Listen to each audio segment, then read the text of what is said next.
Hey, what's going on, everyone? This is Mike Kollin at MikeKollin.com. The second coming of Christ. Christ comes back as a roaring lion.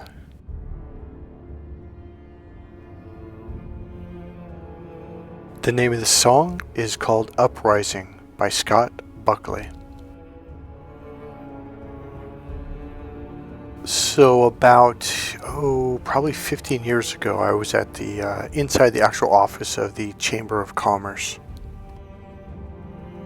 So if you don't know what that is, or you don't have it in your country, in the United States, every city has the Chamber of Commerce. It's kind of like a organization where businesses can go to get help. You have like weekly meetings, sometimes even multiple meetings.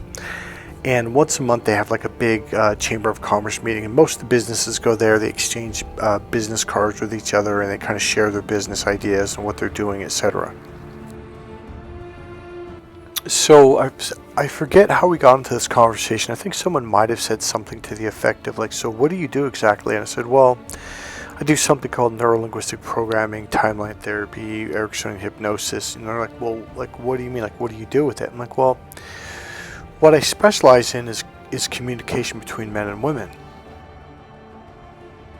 So as I was talking, the women were kind of nodding like, yeah, that's true, that's true.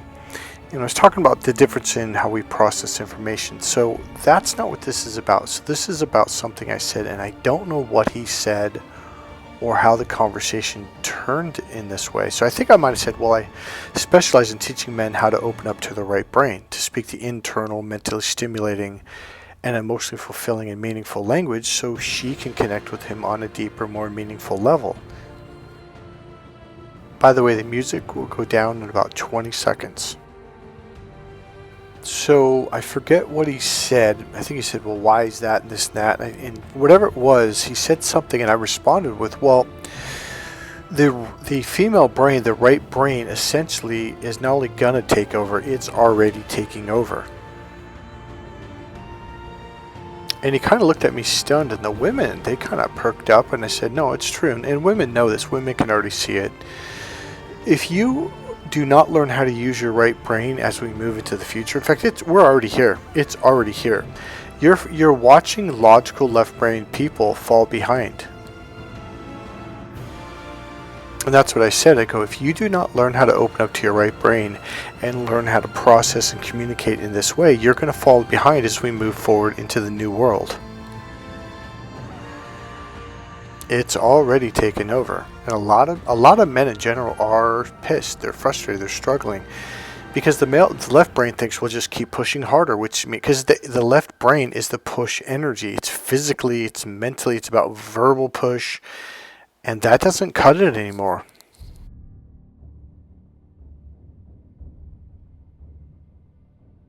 So the second coming of Christ is here.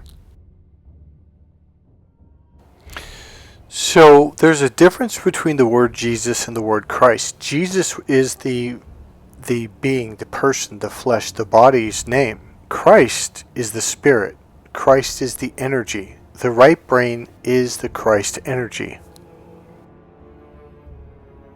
That's an oversimplification of it, but it really is. When you have an open mind, when you have an open heart, you are open to receive the Christ energy.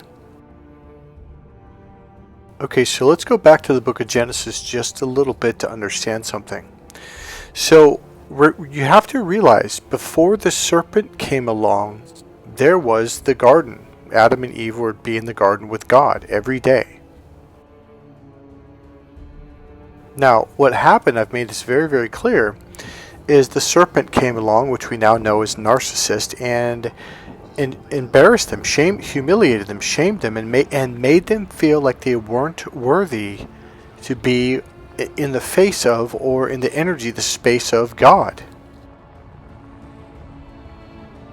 So before the serpent came along, they didn't know they were naked. They were just, and it even says in the chapter before, so I think it's the chapter 2, the last verse, I think it's 25, 28. I'm not looking at my Bible right now.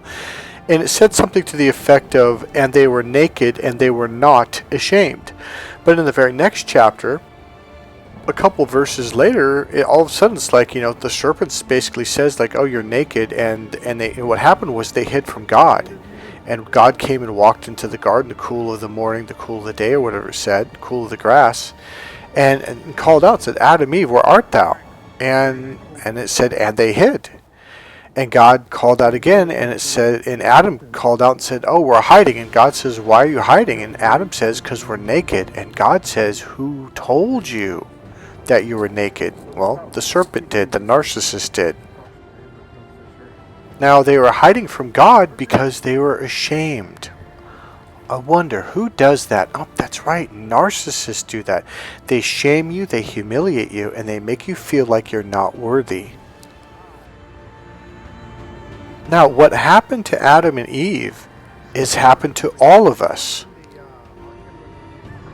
Now, if you have never felt or experienced tremendous shame and humiliation at different periods of your life, maybe every other day or whatever, you have lived a blessed life, or you are a very, very high being.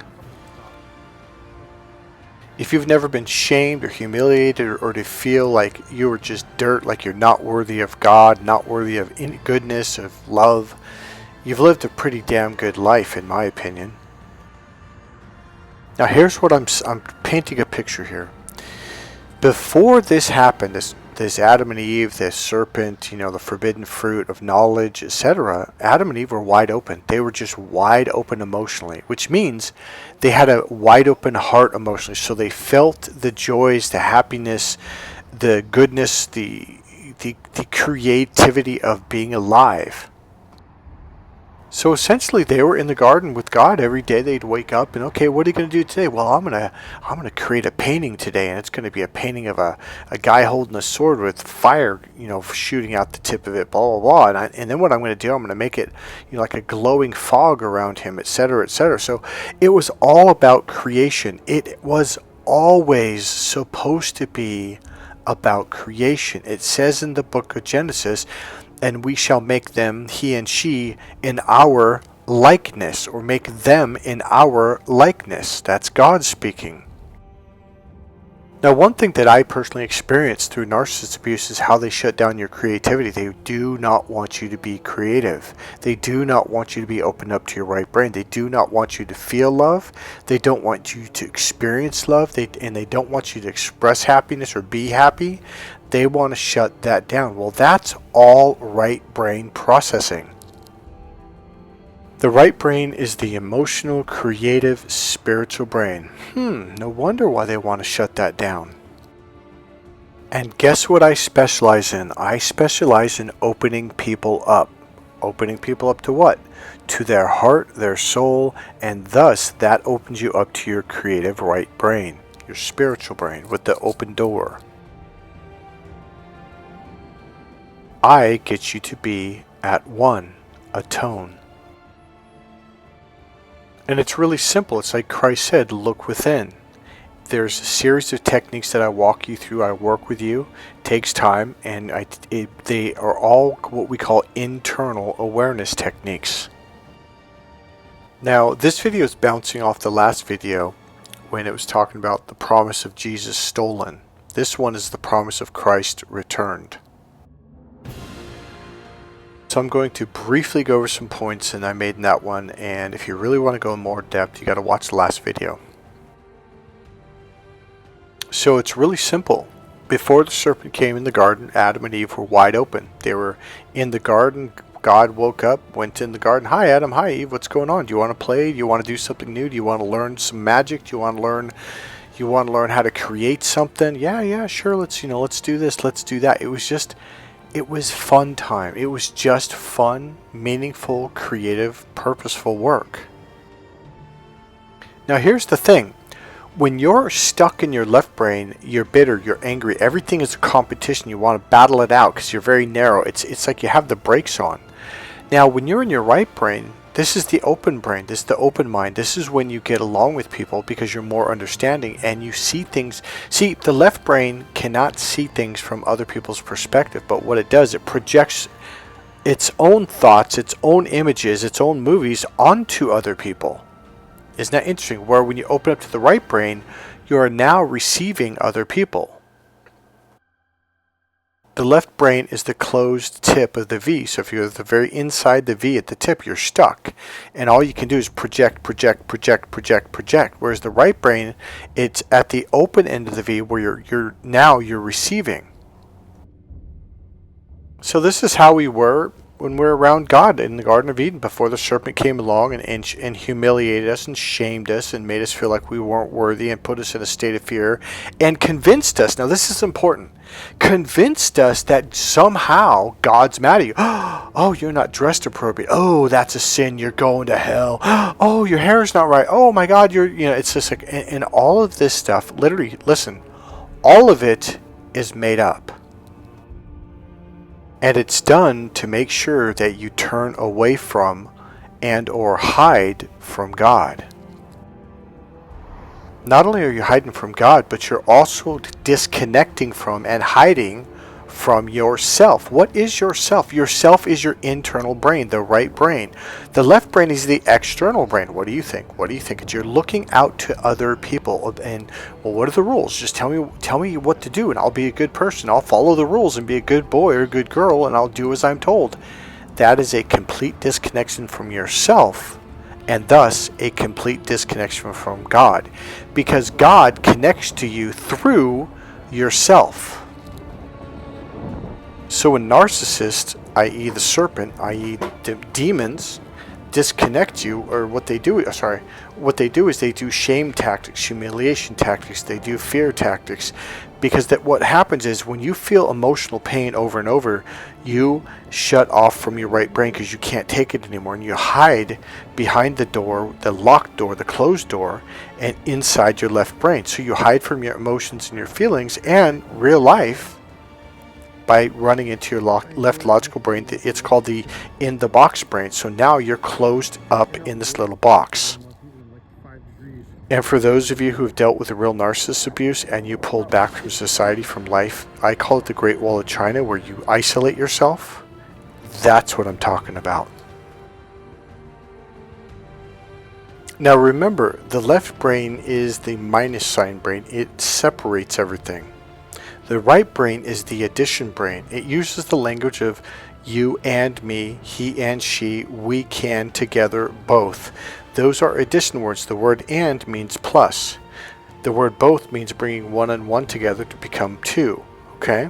This is the addition language. So you and I can, we can, let's do this together, versus the left brain, well, but, no, can't, not, shan't. The left brain literally divides and separates everything. The reason why the narcissist closes you off from your right brain, have you ever heard the phrase divide and conquer? Well, that's a narcissist number one. Not only is that their number one tool, it's their number one goal. If they can divide people, they can control them. And that's what's been happening to mankind for thousands of years, even before Christ came along. In fact, the reason why Christ came along is because our masters have been controlling us for thousands of years. So as long as they can divide you and keep you at odds with each other, fighting with each other, angry at each other, there's one thing you won't do. You will not talk to each other and you will not listen to each other with an open mind.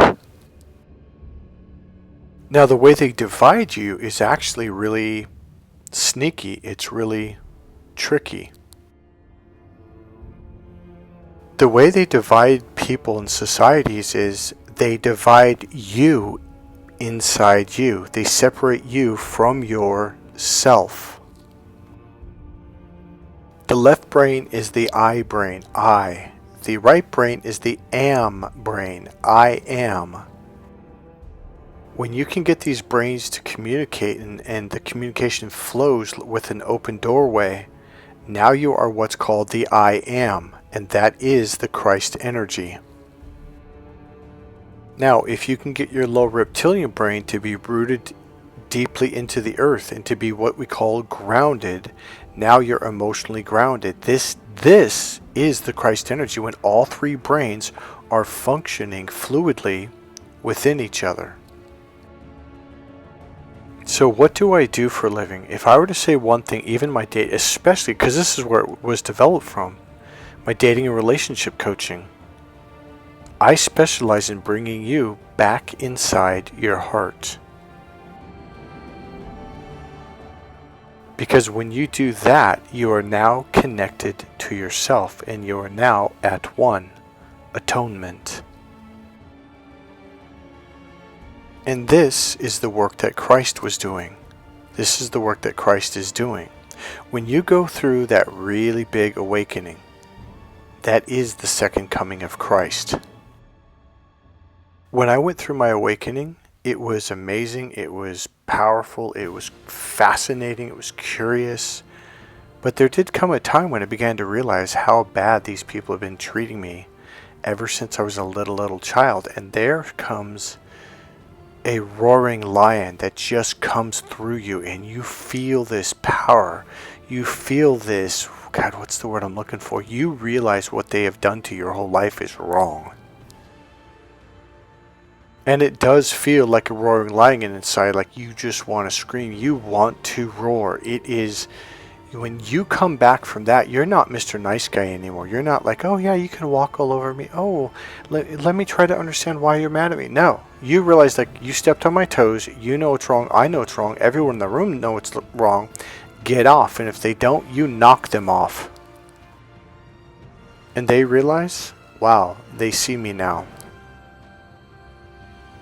And they realize that you have the realization that you realize that not only what they did was wrong all those years, you realize that they knew what they were doing was wrong and they did it anyways. And that's what they see in you. And then they're like, oh shit. Now, time's up.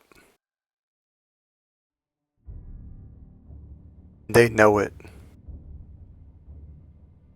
People are waking up all around the world, and those people that have been treating us like shit for freaking thousands of years were pissed. There's a phrase that I came up with just the other day. People who are worthless are the ones who try to make other people feel worthless. People who are worthy make other people feel worthy. So here's the promise of Christ that was stolen. We were tricked, we were bamboozled, it was twisted and reversed. Jesus Christ came and paid the price. The price has been paid incomplete. But the devil didn't want you to realize that. The devil wanted to convince you that no, it wasn't. He knows it is. He already knows it's paid and complete. He knows. He also knows there never was a price that needed to be paid. Before the serpent, the devil, the narcissist came along in the book of Genesis, you were already with God. You lived in the Garden of Eden, the garden of, with God, the garden of creation every day. Your whole life, your whole spirit, your whole soul, you were just having fun, playing with your father, enjoying life. Everything was wonderful. This whole thing from the very beginning was a trick. It was a lie. It was complete bullshit. Because you were wide open emotionally, they stabbed you in the heart. And that's what they did over and over and over and over until you hid from God, like Adam and Eve in the book of Genesis. If you have not read chapter 2 and chapter 3, I highly recommend you read it, especially the very end of chapter 2, where it says, and they were naked, and they were not ashamed. I remember going, well, why? And it kind of came out of nowhere, like, well, why would you say that? If they weren't ashamed, why even bring it up? Because in the very next chapter, a couple verses down, a couple paragraphs down, all of a sudden the serpents convinced them, oh, by the way, just so you know, you're naked and that's bad and that's wrong and it's shameful and you're not worthy. And it humiliated and made them feel so less than, so unworthy that they literally hid from God. You have to read that and then read the response where God literally says, who told you that you were naked? Haha, there's the clue. So feeling guilt and shame your entire life You felt like, well, I've got to do something. I got to bow down to God. I must appease God. I must offer him something. So what did we do as humans? We sacrificed animals. We sacrificed God's pets. We killed them. We murdered them. It is a blood sacrifice. Who does that? Cults. Evil people. Evil beings. God doesn't want you to kill anything, especially not to earn his love. Now here's the thing. You don't have to earn God's love. That's what narcissists make you do. They condition you that way to earn their love. And then they convince you, well, you got to earn God's love by constantly telling you you're not good enough, you're not worthy, you're not this. So you think in order to be worthy, somehow you have to pay for it. There are those people who tried to be perfect. They tried to live a perfect and sinless life and say, see, God, I'm good enough. Nope. A lot of you thought, well, I'll just help a lot of other people and that'll get me into heaven, or that'll get me into God's good graces. Nope. A lot of you thought, well, I'll accomplish a goal, I'll accomplish this thing, and then I'll be worthy. Nope. Some of you thought you would be a doctor, or you'd be a therapist, or you would do some good deed for society. Nope. Some of you thought, well, I'm going to get really, really, really rich, and then I'll be good enough. Once I make enough money, then I'll be good enough, and then I'll be worthy. Nope. I know, I'll kill a bull. Nope. Oh, I know what we can do. Let's kill God's only begotten Son. That'll get us into heaven. For more than 2,000 years, going back before Christ was born, we've lived in an either-or narcissistic society, a demon society. A demon society. Now remember, do you remember the two rectangles and how a narcissist, I've explained this a million times. It's like they believe there's only two possibilities, two options. Either A, they're good, and B, you're bad. Either A, they're rich and you're poor. And if you're not poor, they got to make you poor in order for them to believe that they're rich. It's the either or mentality. Either I'm rich or you're rich. We can't both be rich because the left brain doesn't use the word both. It doesn't think in terms of adding things together. It's like, well, it's either you or me. It's the greater than, less than symbol. Well, if you're greater than me, that means I'm less than. They look at everything like this. So therefore they feel like they got to beat you down.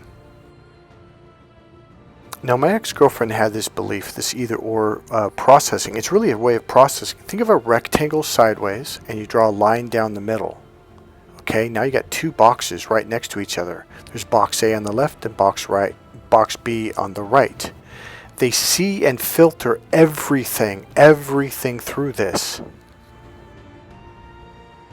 A great example I've shared in the past is my ex-girlfriend came over, and I'm not knocking her at all. This is not a knock. This is just a really good example. She came over one day, and I remembered, like, she really likes going to Macy's and to the mall and shopping. And when I was in my mid-20s, I really didn't like to go shopping for clothes. It was kind of weird. Like, why? It was boring. Like, why do you want to do this? Like, let's go to the movies. Let's go to the beach. Let's go do something. So I remember I felt really bad. I felt actually kind of selfish because I kept saying, no, I don't want to do that. I don't want to do that for a while. And I thought, you know what? I've been really unfair. Like, you know what? I'm going to invite her to the mall and take her to her favorite store, etc., etc. So she came over. She was all dolled up. She looked really good. She knocked on the door. She was really, really happy. And I asked her, I said, hey babe, and she was like really smiling from ear to ear. I go, do you want to go to the mall and go to Macy's and go shopping, blah, blah. She's like, no. And I'm looking at her, I'm like, wait, what happened? Because she was super happy right before she got to the door. And I'm like, well, what's going on here? And I said, I know, are you okay? She said, I'm fine. I'm like she was really upset. It was really obvious. So because I've learned this in NLP, I said to her, I go, sweetie, are you mad or unhappy because I'm happy? She goes, no. Because when I first opened the door, she was super happy. And the minute I smiled, she just frowned. So I said, do you believe that if I'm happy, that means you can't be happy? And she looks at me, she goes, well, yeah, if you're happy. And she literally says, that means I can't be happy. I go, sweetie, that doesn't mean that. She goes, what? I go, you can be happy and I can be happy together. She goes, we can? I'm like, yes. This is what narcissists truly believe. They believe if you're rich, that means they can't be rich, so they got to make you poor. If they believe that you're happy, then you go, okay, by the way. Okay, so if you're happy, that means that they can't be happy. That's what they believe, okay? Now, here's what happened the week before, and it wasn't just that one time, but this was the time that I blew up at her. She comes over, and I'm in a great mood as usual. Now, this was the week before, and she was happy when she first got there, and she kind of looked at me, kind of got, oh, okay, that's pissy mood, and she starts playing mind games, and she starts playing around in a negative way, like effing with me, and I'm like, God damn it. And I'm just like, what the hell is why are you always doing this every time I'm in a good mood and then I'm in a bad mood? What the hell? Ah. And she started to smile from ear to ear. And I go, you're sick. There's something wrong with you. You get happy when you make me upset. But get out. And I kicked her out. Now, something in NLP kicked in, and there are some people that are mismatchers, and mismatchers do this mismatching thing, and that's what I thought it was, but it really wasn't that. This is the either or mentality. They're very similar, but they are not the same. But what I said matched up perfectly. I just said, do you believe that if I'm happy, that means you can't be happy? And she goes, yes. She goes, if you're happy, that means I can't be happy. I'm like, baby, where does it say that? Where is this rule? And she kind of thought about it. She goes, well, I never really thought of it like that. I just always thought that if you're happy, that means I can't be happy. I'm like, why? And she goes, I don't know. I've just always thought that way. Now, here's the deal. That didn't actually fix it, because a couple days later, she went right back to that mentality. They just filter everything through this either or mentality. Either you're happy or I'm happy. And they will literally say, well, we can't both be happy. So now you know why they will go out of their way, absolutely out of their way, to do anything in their power to make you miserable. Because their belief is, I can't be happy unless they're miserable, so I have to make them miserable in order to be happy. Now do you understand? So the promise of Christ was taken away from you. You were tricked, manipulated, and lied, and essentially you were shamed, guilted, you were terrorized, you were gaslighted. All this stuff makes you feel depressed. It makes you feel sad. And then they make you feel unworthy, like you're not good enough. And that's exactly what happened to Adam and Eve in the garden. And that is the illusion. That is the lie. You cannot pay for God's love. You can't buy it. You can't earn it. You can't live a perfect and sinless, this is my point, even if you do live a perfect and sinless life, it won't do shit. So you might be asking, so then how do I receive God's love? You just open up and receive it. That's literally, and I remember when I went through my awakening, the pastor Rex was like, hey, you got to tell the church, you got to explain this. And at the very end, I said, the only difference between me and you is I opened up my gift. That's it. God is exactly like a mother or a father. You are their child. They love you with all their heart and soul. And I'm talking about a healthy mother and child, not a narcissistic mother and child, or mother and father. God loves you. God is pure love. The idea that God is this egotistical maniac that wants to go around hurting children is freaking a lie. I don't know how to make this any clearer. God just loves you. He just wants you to... See, here's what it is. It's real simple. Adam and Eve symbolize you and me. They hid from God. God never hid from us.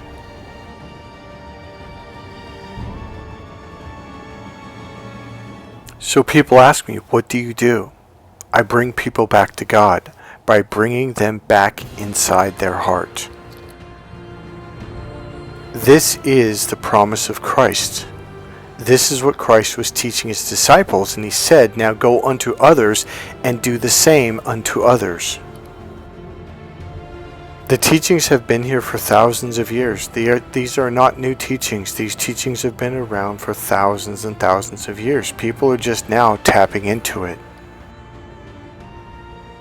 When you go through the second awakening, when you go through your awakening, that is the second coming of Christ, because there was a point in time when you were a little child and you didn't have any shame, you didn't have any guilt, you just loved, you were just happy, you were fun, you were hot, you were cold, you had to go to the bathroom, but then somebody hurt your feelings, and then someone shamed you, and then a narcissist came along and humiliated you and lied to you and said, oh, you're naked, and that's wrong, and this is wrong, and your hair is wrong, and you're wrong, and everything you do, and this will do, everything you do is wrong, and you're like, wait, what's wrong with that? Oh, and they play this game of, oh, you know why, and they won't tell you, because the whole goal is to make you just feel like you are wrong. When you wake up to all of these lies and you start seeing how the pieces fit together and you start seeing the truth, that is the second coming of Christ. The second coming of Christ comes through you, literally,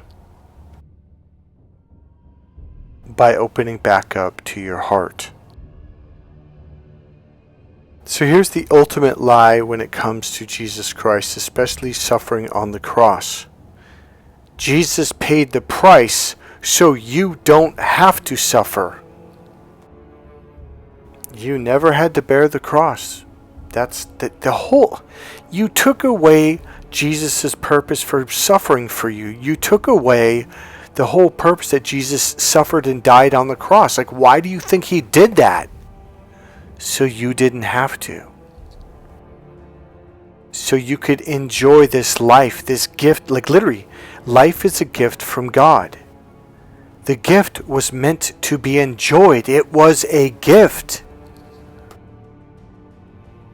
It was the narcissist, the serpent, that manipulated you and convinced you, oh, you're unworthy. You've got to suffer. Oh, that was another one. You know how I said, like, live a sinless and perfect life, make a lot of money, pay God off, buy God off. Another way that you try to pay God off is by suffering. That is the absolute worst thing that you could ever do to God, is suffer. God doesn't want you to suffer. The devil wants you to suffer because he knows that's going to hurt God. That's it. I just said it perfectly right there.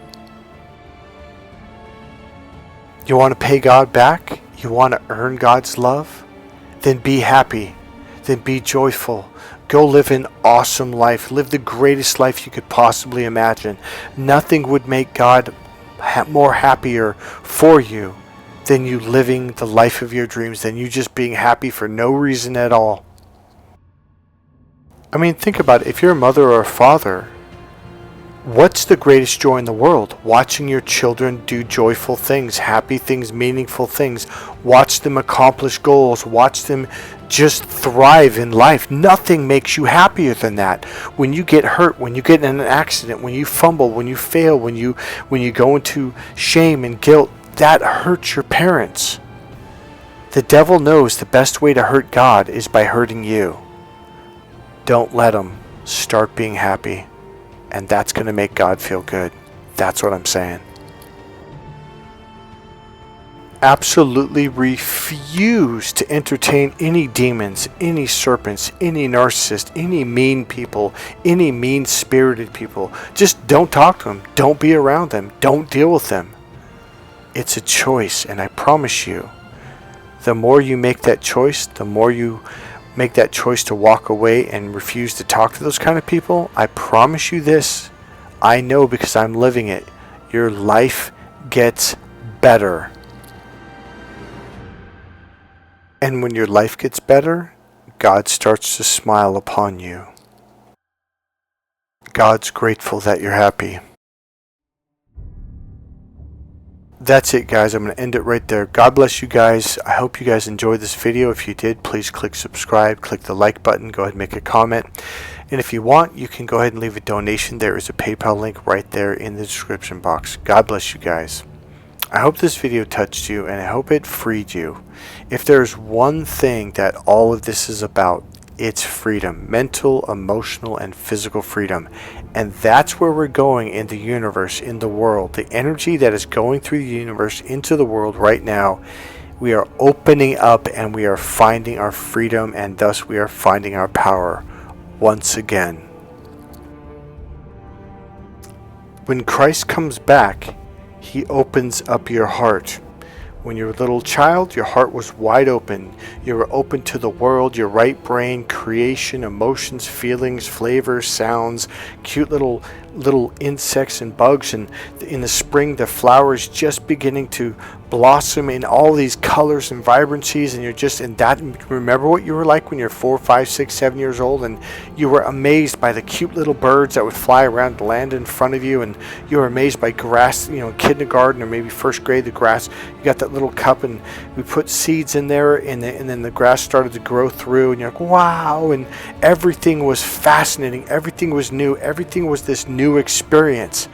That is the second coming of Christ, because what happens is somewhere along the line you got shut down.